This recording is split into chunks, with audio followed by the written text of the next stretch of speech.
Neurotherapy की research है और गुरुजी डॉक्टर लाजपत मेहरा जी की एक्सपेरिमेंट है कि अगर ये देखा जाए कि अगर किसी को अनपचा खाना मोशन में आ रहा है तो ये बीमारी की शुरुआत है।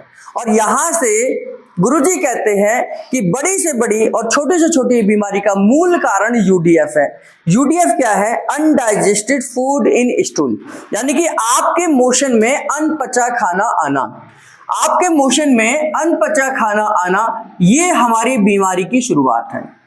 अगर आप में से या हम पेशेंट से पूछें कि क्या उनको मोशन में अनपचा खाना आता है, जैसे भिंडी के बीज है, टमाटर के छिलके हैं, पालक के पत्ते हैं, मेथी है, या जो कुछ भी उन्होंने खाया, सब्जी या दाल खाई या बीज वाली चीजें खाई, अगर वो मोशन में आ रहा है तो इसका मतलब है कि उनको यूडीएफ की समस्या है और ये बीमारी की शुरुआत है।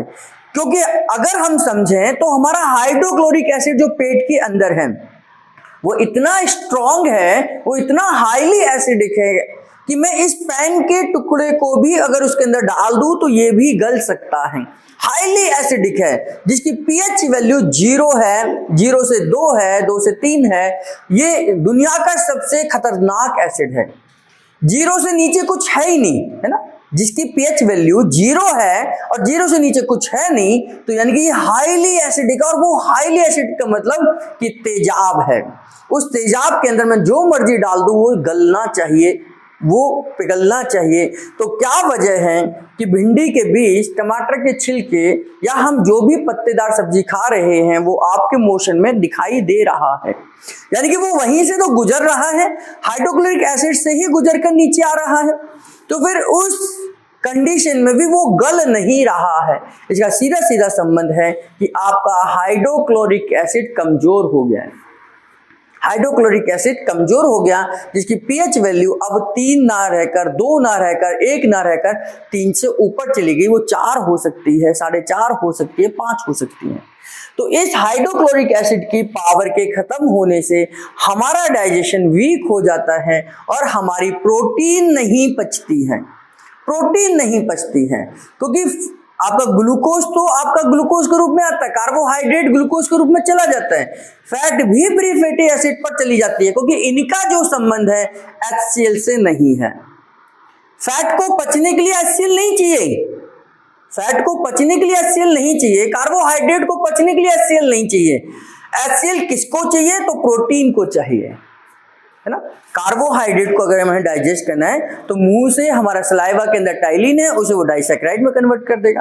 डाइसैकेराइड के बाद में वो पेट में आएगा, पेट से वो ड्यूडेनम में जाएगा। पेट अगर हाइड्रोक्लोरिक एसिड है भी तो उसकी कोई मदद भी नहीं चाहिए, वो कमजोर हो गया तो भी नहीं चाहिए, क्योंकि वो जैसे ही ड्यूडेनम में पहुंचेगा डाइसैकेराइड हमारा पैंक्रियाज से अमाइलेज निकलेगा और उसे डाइसैकेराइड को मोनोसैकेराइड में कन्वर्ट कर देगा। तो इसमें HCl का कोई रोल ही नहीं है।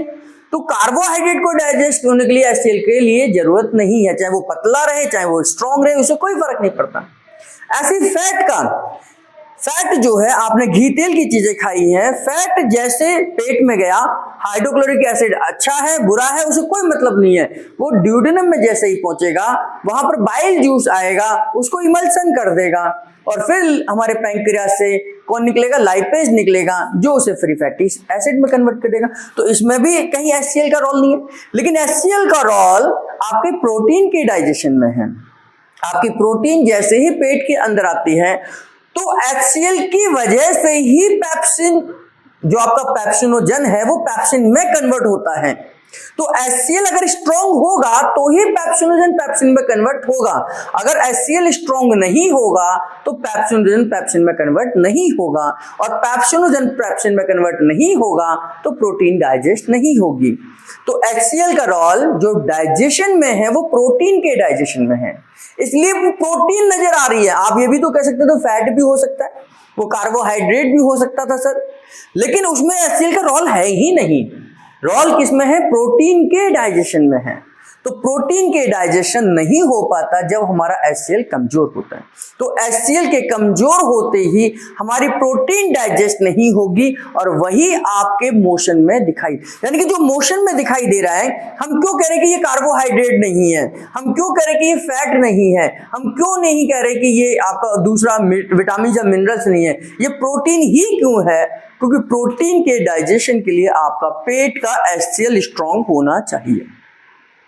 और जैसे ही प्रोटीन, अगर वो प्रोटीन है तो प्रोटीन की कहानी मैंने आपको बताई थी कि एमिनो एसिड नहीं मिलेंगे, और एमिनो एसिड नहीं मिलेंगे तो कहीं ना कहीं हमारे शरीर में बीमारी आएगी। क्योंकि बीमारी, हमारे शरीर का बेसिक स्ट्रक्चर जो है वो किससे बना है? सेल से बना हुआ है। और सेल का स्ट्रक्चर किसका बना हुआ है? प्रोटीन का बना हुआ है। सेल के अंदर का बेसिक स्ट्रक्चर किसका बना हुआ है? हमारे न्यूक्लियस से बना है। न्यूक्लियस का बेसिक स्ट्रक्चर किससे बना है? तो डीएनए और आरएनए से बना है, क्रोमोसोम से बना है। तो ये डीएनए और आरएनए क्या है? ये भी एमिनो एसिड ही है, ये भी एमिनो एसिड से ही बने हैं। और एमिनो एसिड में आपका प्रोटीन डाइजेस्ट नहीं हो रहा, आपको प्रोटीन मिल नहीं रहा, तो कहीं ना कहीं आपके डीएनए आरएनए भी गड़बड़ हो सकते हैं, मिसमैच हो सकते हैं। वहां पर आपका जेनेटिकल इफेक्ट आ जाएगा और बीमारी आपको जीन्स के लेवल पर भी जा सकती है।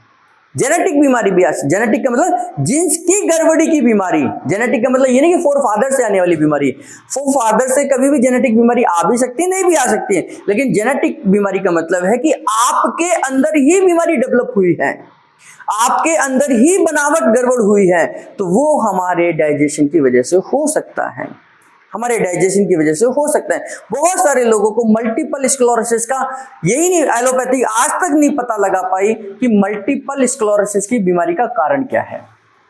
मे बी ये भी हो सकता है, मे बी ये भी हो सकता है, मे बी ये भी हो सकता है, मे बी ये भी हो सकता है, मे बी ये भी हो सकता है। यानी कि आपके पास कोई प्रूफ नहीं है कि मल्टीपल स्क्लेरोसिस इस वजह से हुआ है, जबकि मल्टीपल स्क्लेरोसिस हमारी सेलुलर लेवल पर जाकर होने वाली बीमारी है। यानी कि आपकी माइलिन शीथ आपकी सेल का ही तो एक भाग है, न्यूरॉन्स का ही तो एक भाग है। तो न्यूरॉन्स के ऊपर की जो कवरिंग है वो आपकी डीमाइलिनेशन हो गया और उसका आज तक नहीं पता चला है कि उसका कारण क्या है। तो कहीं ना कहीं हमारा डाइजेशन, कहीं ना कहीं हमारा यूडीएफ का आना, हमारे पेट का खराब होना इन बीमारियों का मूल कारण है। इसलिए गुरुजी कहते हैं जितनी भी बड़ी बड़ी बीमारियां हैं उन सब का मूल कारण यूडीएफ है, यानी कि अनडाइजेस्टेड फूड इन स्टूल है। ये गुरुजी की, डॉक्टर लाजपत राय जी की सबसे बड़ी रिसर्च है और सबसे बड़ी खोज है और सबसे बड़ा डायग्नोज है। ये यूडीएफ तो कोई भी देख सकता है, ना कोई टेस्ट करना है ना कुछ करना है।